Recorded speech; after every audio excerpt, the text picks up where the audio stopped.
And when you say, Bitcoin is going to be worth $500,000, what do you think needs to happen to go from 20,000 to eventually getting to 500,000? So I think it's just more time and education and more data points. But how I get to 500,000, it's very simple math.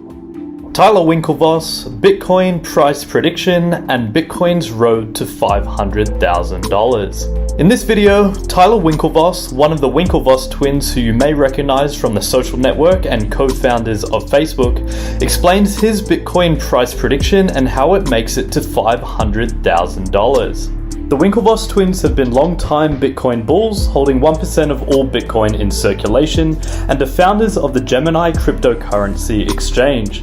The Bitcoin holdings of the Winklevoss twins is valued at $8,800,000,000 as at the time of this video. Wow. Stick around to the end of the video where the twins explain their Bitcoin prediction and the thesis behind their valuation. Also, only a tiny percentage of people who watch my videos are actually subscribed. If you enjoy the video, consider subscribing. It's free and helps out the channel immensely. Enjoy the video. The market cap of gold is 9 trillion. So the entire supply of gold is priced at 9 trillion. If Bitcoin is gold 2.0 and it disrupts gold, then its market cap also has to be 9 trillion. But today, Bitcoin's market cap is 330 billion. So it's got to increase somewhere like 25 to 30x from here. Yep. So put on a 25 to 30x multiple on the price of a Bitcoin today, which is, let's say, 18,000, 20,000. That easily gets you to $500,000 of Bitcoin. So if we're right that Bitcoin is better than gold, and the way we get to that is we look at the characteristics of why people find gold valuable. It's scarce, it's portable, it's divisible. Bitcoin's better than scarce, it's fixed. You can send it like email. You can divide a Bitcoin into 100 million pieces. So across the board, all of the reasons why humanity has found gold valuable for the last multi-millennia, Bitcoin beats it. So it should be worth as much or more than gold. And for that to happen, a Bitcoin has to be worth $500,000 a Bitcoin. I totally makes sense. When it does reach the point when it gets to $500,000 a coin, like what does it look like from the consumer behavior? Are people spending it? And how do you think it will be used when it gets to that point? So that is a great question. A lot of people wonder, do you have to buy things, spend Bitcoin? Does it have to be used as a currency for it to get there? My answer is no. Nobody buys coffee or goes to McDonald's and buys a Big Mac with gold. Gold is seen, store of value. Yeah, it's a store of value. You got it. But one day, a long time ago, before the invention of fiat currency, gold was brought to the market, and it was a commodity money, but we recognize it's a better store of value. So if Bitcoin just becomes a mature, better store of value, I think we see 500,000 a Bitcoin. If it's also used as a currency, there's efforts like the Lightning Network and other sidechain projects. If you can also use Bitcoin as a currency, the value actually goes up much higher. If it can be both a store of value and a way for a currency to work on the network. There are other instances too where Bitcoin itself, the network, could be like the substrate of other networks, and just the security of it, it would basically become like the digital global reserve currency of all crypto. Yep. Then it's even higher. So when I say $500,000 of Bitcoin, that's actually the conservative case. It could easily be a couple times more, or even order of magnitude more. And by the time it gets there, like, you're never selling your Bitcoin.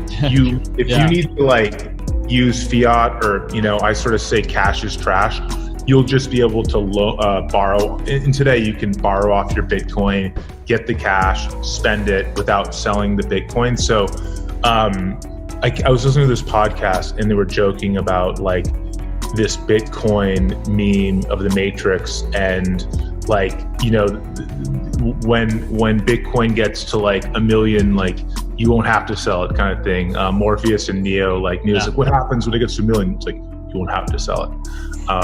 So anyway, I think we've been hodlers, that's the term for holding, since 2012. And I was on CNBC Squawk yesterday morning, and the interviewer asked me, Seema Moody, she's like, what have you been doing to prepare, like now that Bitcoin's at 18,000? I was like, I've just been hodling. Like, it's just being patient.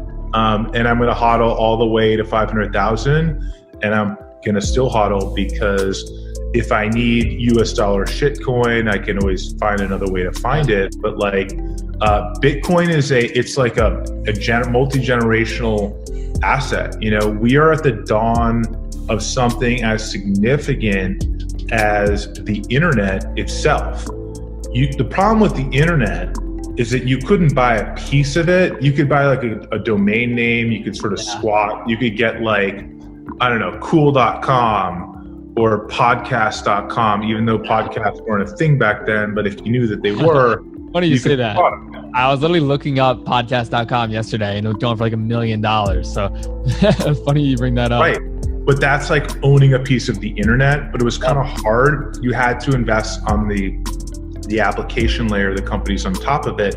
But wouldn't it have been nice to just buy a coin that represented the internet? Totally. Well, fast forward to 2010, the invention of Bitcoin, you can literally buy a coin, a Bitcoin or a fraction of one, that indexes or canvases the entire Bitcoin ecosystem without having to pick what company is going to work, whether it's going to be Gemini or Coinbase, or, you know, it's sort of like owning a piece of the racetrack without having to bet on which horse is going to win. As long as the races are running, you make some money. And so Ether is the same thing for indexing a piece of the Ethereum network, which is a digital or decentralized global computer. A lot of people equate Ether to digital oil. So if you want to get into the crypto game, my suggestion is own some Bitcoin, digital gold, and own some Ether, digital oil. And with those, you have most of your bases covered. Love that. And with Ether, I know it's, you know, not as talked about in the media, but when it comes to the predictions of where Ether can go and how it's utilized and where it could be from a price perspective, like, what's your thoughts on that, on where Ether could go from a place of value?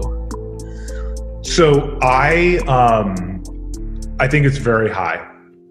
In some ways, I haven't done like math on that lately. So for disclosure, and we've talked about this before, that we have material stake in Ether as well.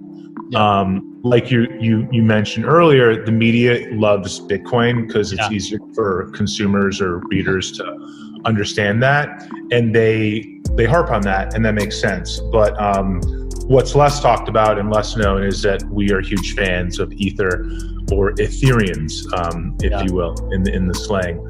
So look, I think Ether has tremendous capabilities because Bitcoin's digital gold, right? It's sort of moving value from A to B, and there doesn't seem to be a huge appetite in the community to experiment or sort of screw it up, right? It's like, we've got a good thing going, let's not run too fast, let's not be too exotic.